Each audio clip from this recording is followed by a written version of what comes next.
Nous tenons d'abord à remercier la présence de la presse,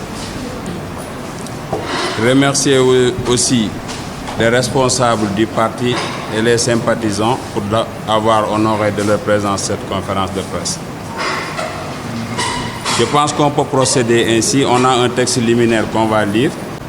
et après s'ouvrir à des questions s'il y en a.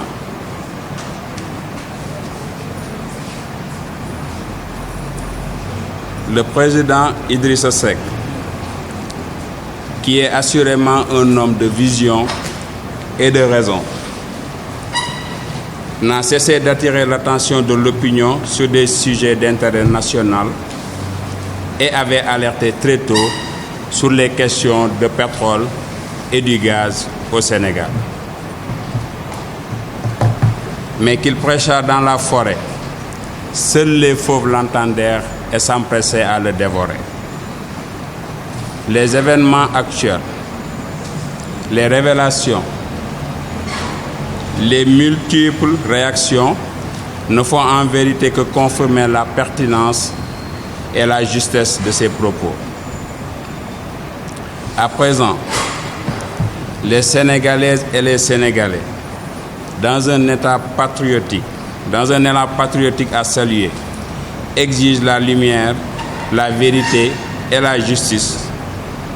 sur les questions de leurs ressources naturelles, concernant leurs ressources naturelles, et refusent de se laisser divertir.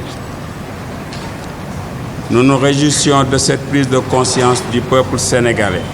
à prendre à bras le corps leur destin. Rewmi,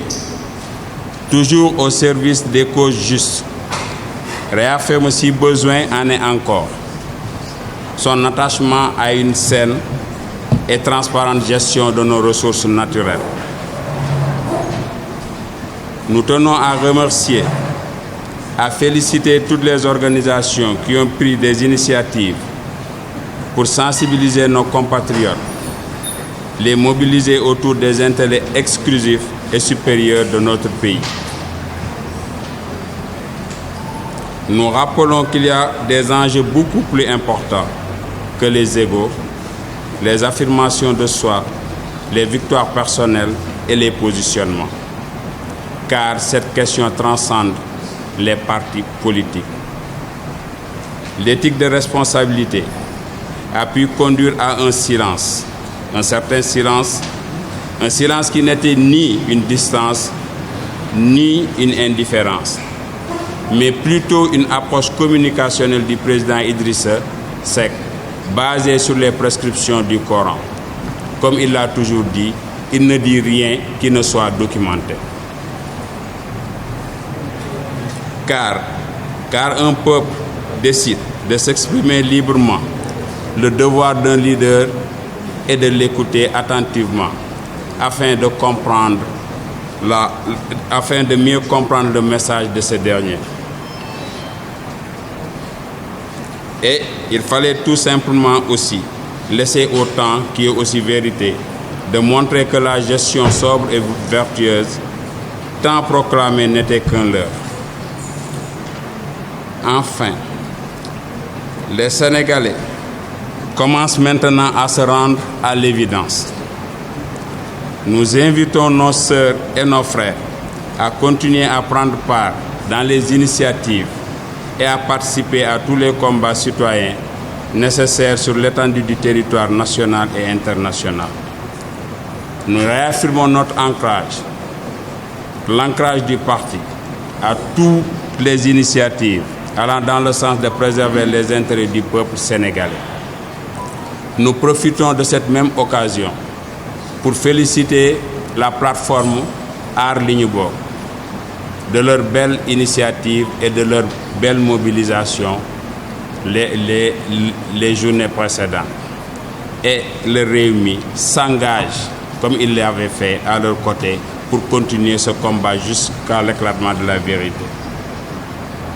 Nous restons vigilants et nous sommes à l'écoute du président Idrissa Seck, à qui nous renouvelons notre engagement résolu et notre soutien indéfectible.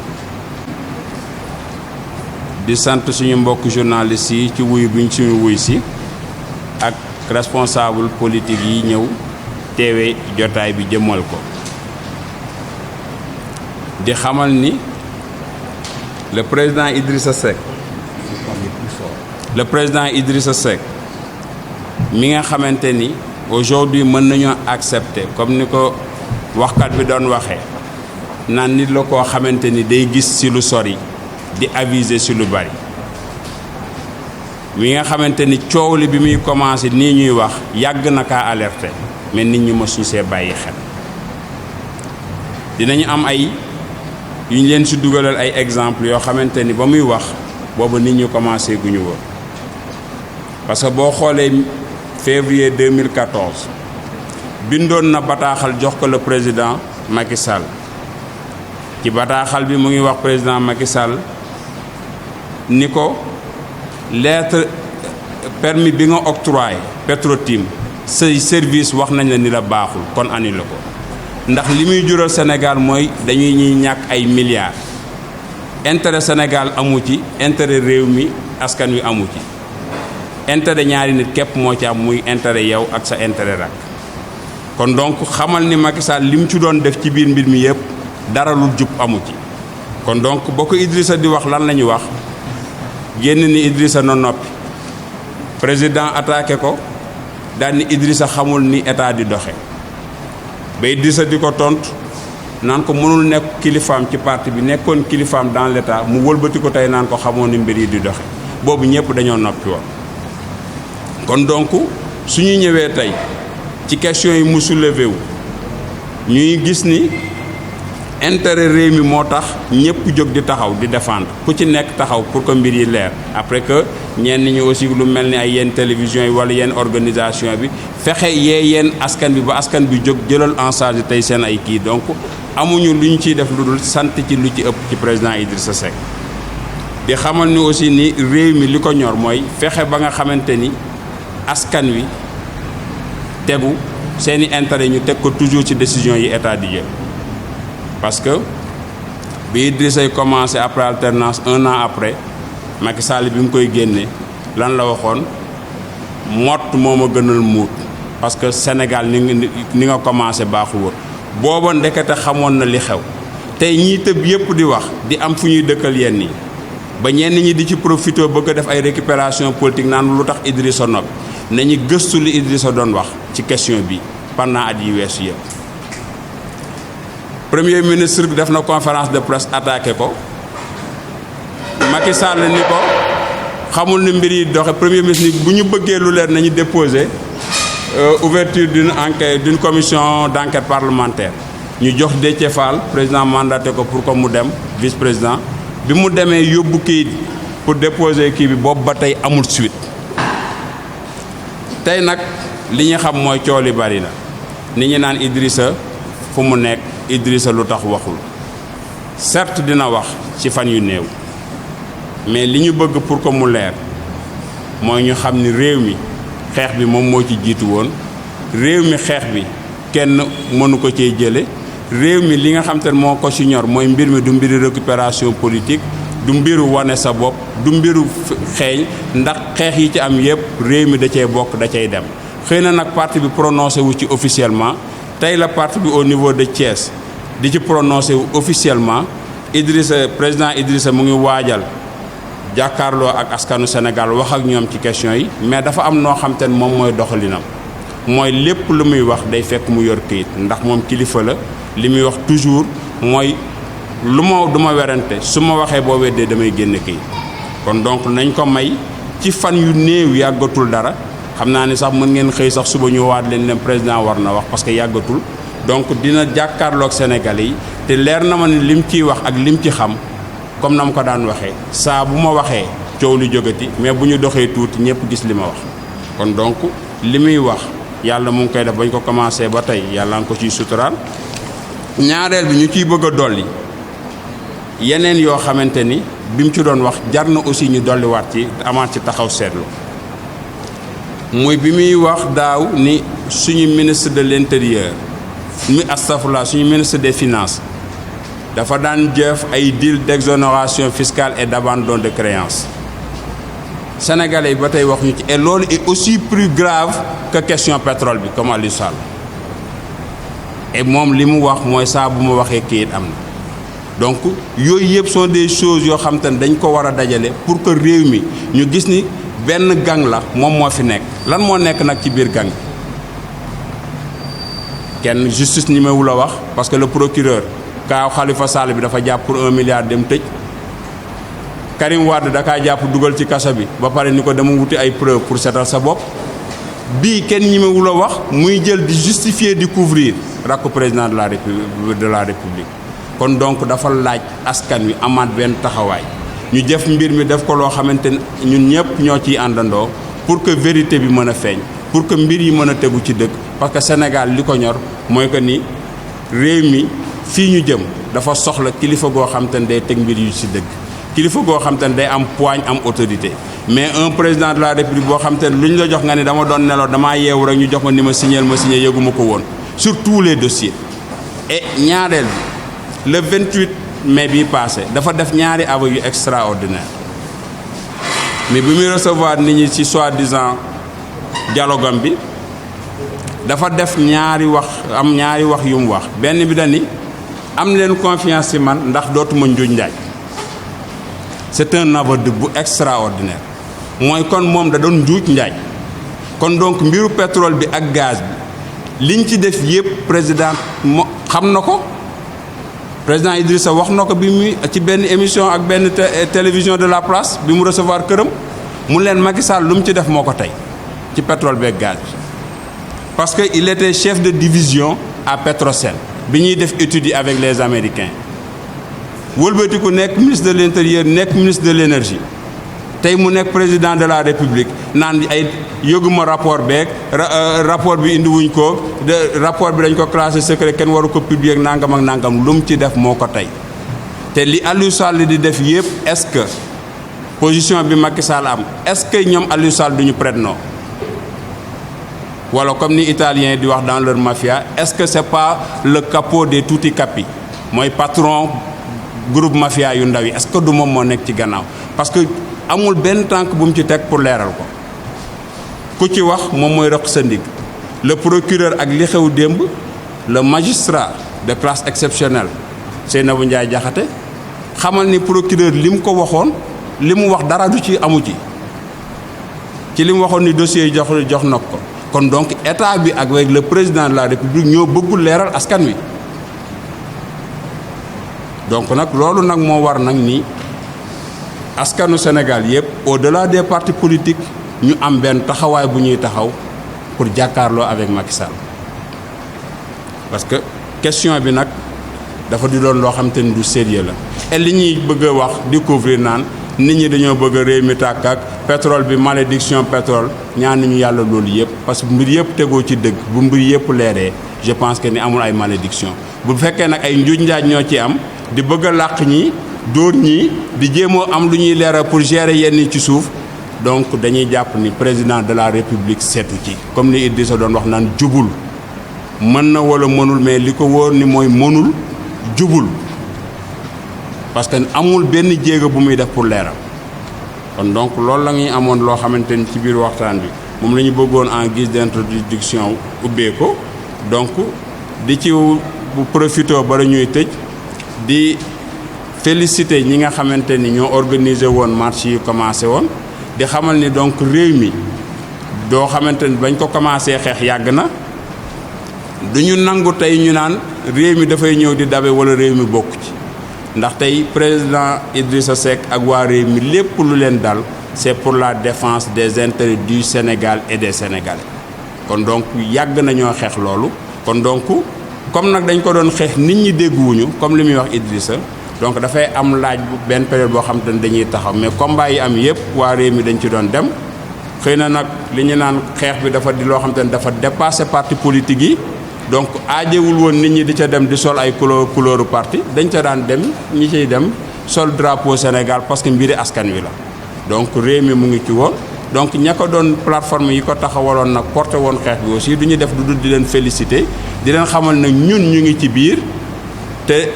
loolu mooy li nga xamante ñun ñëpp moom la ñu war a daje amul kenn kuñ ci war a beddi ndax Sénégal moom moo tax donc dinañ gën a dem commencer donc joxe feu vert ci waa réew mi képp koo xamante ni foo mënti nekk ci Sénégal ak ci bitim réew fépp fu ñu woote pour xeex pour intérêt Sénégal nga xam ni parti bi joxe na feu vert pour que nga dem ca donc amul parce que amagul Idrissa waxagul ndax Idrissa li mu waxoon lu leer la ku am kilifa doo gàgganti ko ci mbedd bu coow li bare ba mu leen la am na ay jiixi jaaxa ci sam xel demal nga nafar la mu jotoon a wax et je pense que ni képp kuy njabootam boo tegoo ci loolu doo jaaxle kon donc ces questions d'intérêt national taxawaay bi nga ci war a am du doon loo xam te ne da ngay war a xaar mu jóge fenn parce que boo nafaree li président Idrissa Seck waxoon rek da ngay xam fi nga jëm et sur ces questions là lim ci jot a wax jàpp nañ gisaguñ ci leneen lu bees loo xamante ni gisagum nañ ko ci donc amul nag fi ñu toll ay récupération naam président moom moo njëkk a wax lii wala diw moo njëkk a wax lii wala diw moo njëkk a wax lii li am solo muy li nga xam te ñun ñëpp moom lañ daje mooy na dëgg gi feeñ li ciy njariñu Sénégal ci pétrole bi ak ci gaz bi ñu xool contrat yi nan lañ koy signer pour que Sénégal gis ci seen bopp sénégalais yi gis ci seen bopp ndax président ci keroog bi mujjee woote 28 dafa am loo xamante ni dafa garaaw ci li mu wax mu ne bu ñu de àndul ñun ñëpp puissance étrangère yi dinañ ñëw nangu suñu ay ressources yu yóbbu ko mooy loolu mooy wane na ni moom amatul martaba ni les compétences pour garantir l'intégrité territoriale te loolu mooy première responsabilité président de la République mooy aar réew mi ak li dëkkee réew mi su ne demee ba ni mënatu kaa aar su fekkee gars yi ànduñu doon bloc wala yeneen kii ñëw ànd ak moom kon donc étranger dina ñëw jël li ñu moom jël ko yóbbu kon donc nag président li ñu koy ñaan nag bu fekkee àgg na foofu mu delloo ñu suñum réew si question yi nag li ci am solo mooy nee na woon yenn dossiers moo ci teg concoom bii na ci teggi concoom lépp leer ñu jël dossiers yi jox ko justice déclassifier les rapports parce que su logigoon avec lui-même sur les chantiers de Thiès moom moo demoon méridien président jàkkaarloo ak adduna bi lire déclassifier rapport lire les rapports président de la République déclassifié woon tey moom moo toog foofu sur cette question aussi importante moom moo war a jël décision déclassifier tous les rapports ba pare transmettre ko à la justice pour que lumière am loolu nag je pense que ne Sénégalais ñooy am taxawaay parce que moom nekkul ci taxawaay boobu nekkul ci tànk yooyu donc ci li mu wax mooy njuñ njaaj ga mu nekkoon ci la bëgg a continuer donc loolu laa amoon en guise d'introduction lu may wax et on se soumet à vos questions. Sur ces questions le parti dafa am nu muy doxee nit ku ci nekk nag am nga sa responsabilité pour def yenn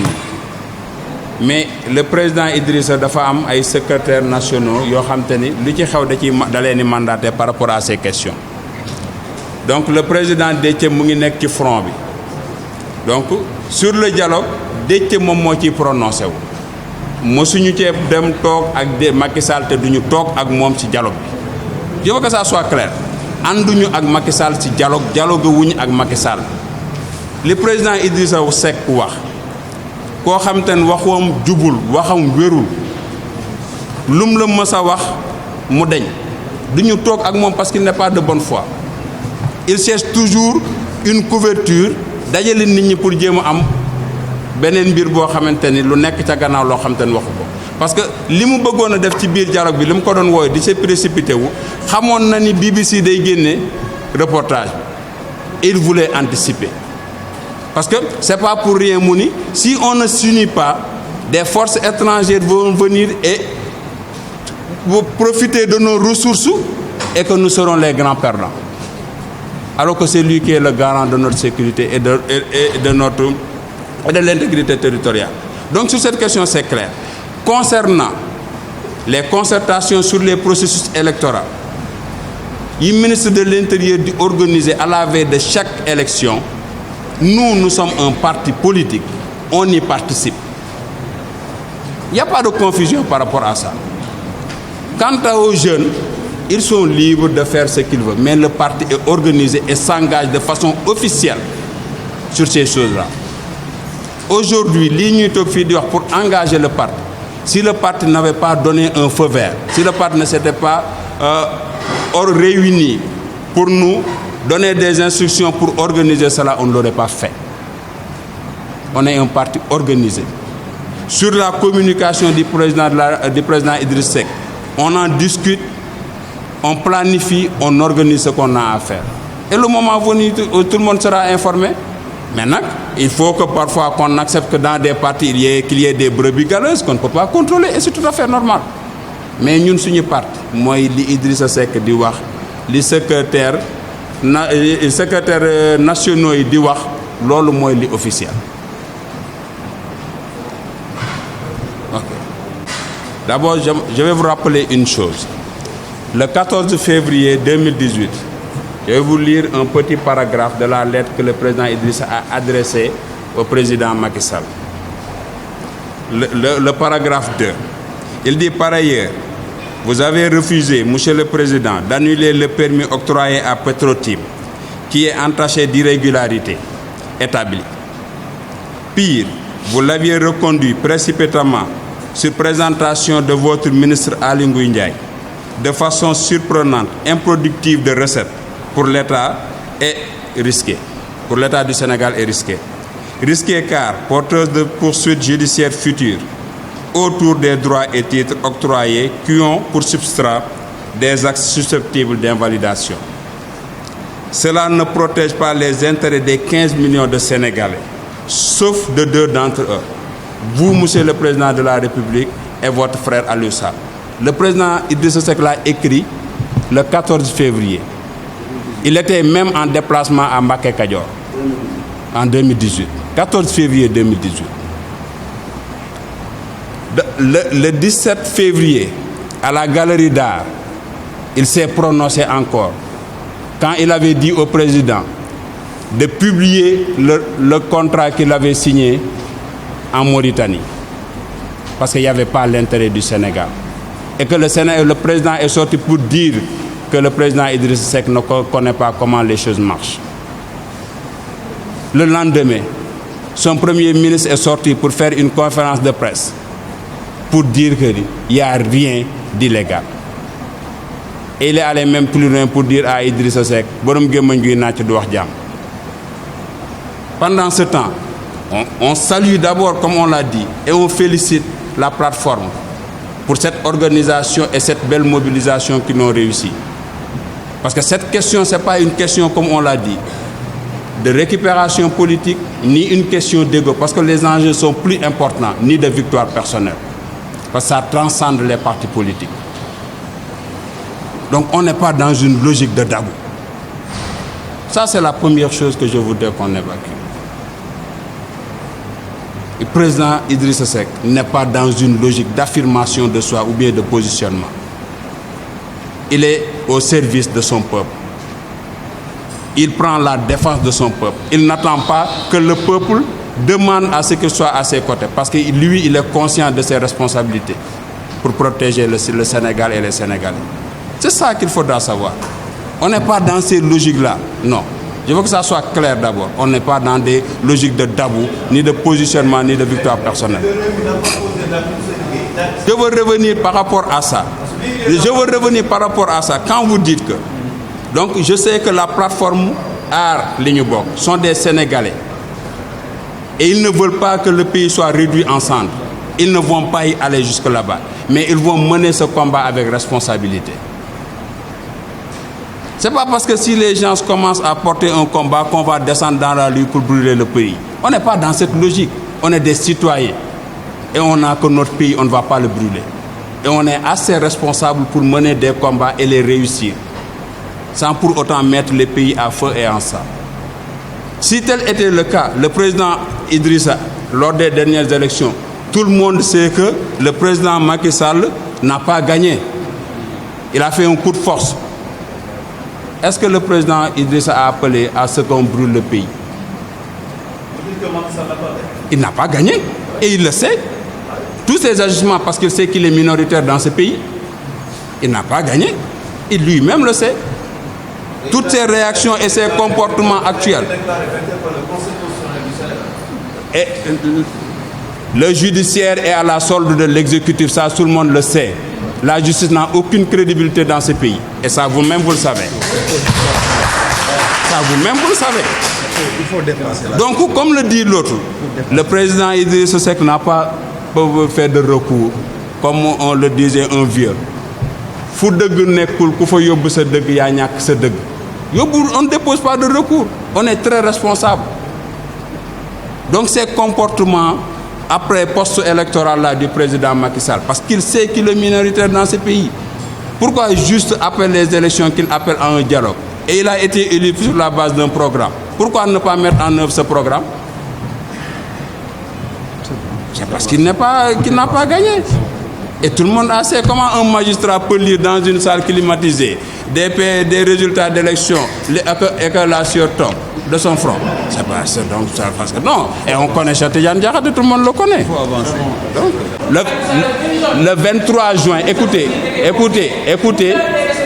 Non, je regrette. Il faut que les gens soient sincères avec eux-mêmes. Il faut que les gens soient sincères avec eux-mêmes. Le 23 juin, cette classe, non, écoutez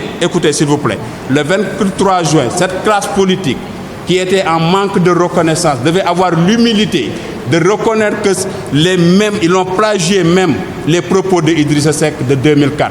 Quand il disait que tout ce qu'Abdoulaye Wade a fait pour moi, ce n'est pas pour Macky Sall ni pour quelqu'un d'autre, c'est pour baliser le terrain à son fils. Les gens ne l'écoutaient pas. Donc non, il faudra, non, écoutez, le 23 juin, non, écoutez, écoutez, le 23 juin, c'est que le président Idriss Seck, c'est lui seul qui n'avait pas participé à la marche, parce qu'il n'était pas au Sénégal, mais presque tous les Réunis étaient là-bas. À la plateforme Arlunibok, vous verrez des gens de Réunis. L'organisation était chargée par un membre de Réunis, le responsable du département de Grand Dakar, qui était chargé de l'organisation lors de la dernière marche. Il n'est pas de Réunis. Badara Gadiaga, combien de gens vous avez vus à la marche? Et vous pensez que le président Idrissa Seck, en tant que responsable, conscient de sa stature, va parler dans cette cacophonie comme ça, ou bien dans ses positions? Non, il faut que l'on soit un peu sérieux. Le président Idrissa Seck ne se comporte pas ainsi, parce qu'il n'est pas dans une récupération politique, il n'est pas dans une quête de légitimité. Il faut que les choses soient claires. On ne va pas accepter que cette presse manipule Kony. Parce que ce que vous dites là, votre presse n'a qu'à rediffuser l'émission que Idrissa leur avait octroyée chez lui, et vous verrez, non, vous verrez, c'est le passé. Comment? Vous dites que c'est le passé alors qu'Idrissa a eu raison. La seule chose qu'on peut reprocher au président Idrissa Seck, c'est d'avoir raison très tôt. Comme il l'avait dit, il avait dernièrement dit, concernant les 74 milliards, et même sur cette question que le procureur l'appelle. Et il avait dit, lui, il ne polémique pas. Il ne polémique pas. S'il dit quelque chose et que tu essaies de démentir, il sort la preuve. Il ne polémique pas. Il faudra commencer à s'interroger d'abord sur la dévolution monarchique du pouvoir. Il l'avait théorisé en 2004. Les 7 milliards taïwanais, il avait dit au président Macky Sall de donner le compte d'origine et le compte de réception. Jusqu'à présent, les gens n'en parlent pas. Parce que tout ce qu'il dit, lui, est documenté. Le parti demande à ce que la manifestation soit faite sur cette question. Et ce point de presse-là est tenu en présence de responsables. Adja Garmi Fall, ici présente, est secrétaire adjoint chargé de la communication du parti. Donc ce qui nous intéresse aujourd'hui, c'est de dire que le parti Réumi est près des Sénégalais pour se battre jusqu'à ce que la lumière soit faite sur la question. C'est ça en réalité l'objectif de ce point de presse. Pour moi, la démission d'Aliou Sall n'a aucun impact sur la demande des Sénégalais. C'est que Aliou Sall, par rapport à ce qui se passe, il devait se mettre à la disposition de la justice pour clarifier cette question. C'est ça qu'on attend de lui. Et sur le comportement du procureur, ses prédécesseurs lui ont donné des leçons, ils lui ont tracé la voie. Il y a des gens qui sont là et qui peuvent se constituer en partie civile. Ils n'ont qu'à ouvrir une information judiciaire pas un appel à témoins. On avait arrêté Karim Wade. Donc, on lui avait demandé d'aller chercher les preuves. On avait pris des fonctionnaires de l'État, mettre sur pied des commissions rogatoires, payer sur les frais du contribuable sénégalais pour aller chercher des preuves. Aujourd'hui, il y a des gens qui sont là et qui disent détenir des preuves et qui peuvent se constituer en partie civile. Pourquoi tourner en rond? La caisse de dépôt et de consignation, quel est son rapport avec les contrats pétroliers? Ça n'a aucun sens. C'est du dilatoire. Donc, li nga xamanteni mom la ci wax ci démission Aliou Sall bi démission Aliou Sall amul njariñ amul sens ndax li tax amul sens caisse de dépôt et de consignation bokkul ak dara mbirum pétrole bi ak gaz bi nga xamanteni mom la sénégalais di bëgg mu leer pétrole bi ak gaz bi la ca nek li procureur di wër-wërloo amul njariñ liñ ko ci wax mooy ay nit dañoo taxaw ni yor nañu ay preuve yu leer ni buñ leen woowee ñoom ñu ñëw constituer en partie civile mbirum Karim Wade l'inverse de la charge de la preuve foofu lañ ko mës a gisee ak un délit instantané ñoom ñoo ko créé Aliou Sall dafa génn émission point de vue ni état bi dina utiliser tous les moyens pour ñu leeral ko ndax xaalisu réew mi rawale ko dafa bari te li ci nekk dafa am lu graaw loo xamante ni président Idrissa waxoon na ko bi muy bind ci 74 milliards yi adressé aux compatriotes Sénégal dafa waxoon ni suñu xaalis ba ñu denc Doha Nicosie Jérusalem Beyrouth Dubaï Paris Monaco Genève New York Montréal Ouagadougou Matam ak Dakar xaalisu Sénégal yi ñu denc donc ku yor yooyu ñu xam yooyu war a mën a constituer partie civile du ñu mbir jël mbir yóbbu ko ci yoon bu doon li muy def lu dëggu la day si soumettre à la justice ñu téye ko ubbi information judiciaire ñi bëgg a constituer partie civile yori preuve ñu dem taxawi ji jàkkaarloog moom ñu def ko ay audience yoo xamante ni askan wi yëpp dañ koy suivre seen kër ci seen ay télévision pour que mbir mi leer bëgguñu mu leer président ci boppam moo bëggul mu leer la ñuy wax naan est-ce que Aliou Sall du prête non ci mbir mi parce que war a leeral mbir yi bëggul mbir yi leer muy président ci boppam man donc est-ce qu'on n'est pas dans une mafia italienne comme li ñuy wax rek c'est le capo de tutti capi dama la wax benn mbir kaso bee ne boo génne woon ña fa nekk ñëpp yóbbu leen pa parquet génne kaamilu alxuraan nu ku nekk waatal wax li lay jiñ def ñu ko nga dem ñibbi kenn du dellu kaso bii jëlal ñëpp yóbbu fële on n'est pas dans un pays musulman et puis am na lu ñu for tuuti ci daara ji booy waat ci kaamil dafa am ay procédé et ñun loolu ñoruñu moom la engagé li ñu ñor mooy justice bi na leeral suñu mbir pétrole beeg gaz bi looloo ñu ñor waatub kaamil intéressé wuñu na dem sax taxaw ca Kaaba ga waat moom la engagé xaw la nekk ca xolam ak la mu gëm moom la engagé ñun li ñu ñor mooy li leeral suñu mbir mi te am nañu ay juste yoon yoo xamante ni dañ ko tënk pour war fa mën a jaar pour leeral suñu mbir nañ fa jaar pour lan xam nga li grave mooy ñoom ñoo yor justice ñoo yor police ñoo yor gendarmerie ku ñu bëgg a defal dañ lay topp ci yoon ay nit di ko accuser pour lan moo fi jar jëri kaamil alxuraan di waat defal leen citation ku confirmer nga yóbbu ko ci yoon lan doo fi indi kaamil di waat parce que il veut atteindre yow sa ngëm-ngëm parce que sénégalais am nañ ngëm-ngëm atteindre que mu ne kaamil la yor li ñu koy wax kon du dëgg cela ne nous intéresse pas na leeral mbir yi looloo ñu ñor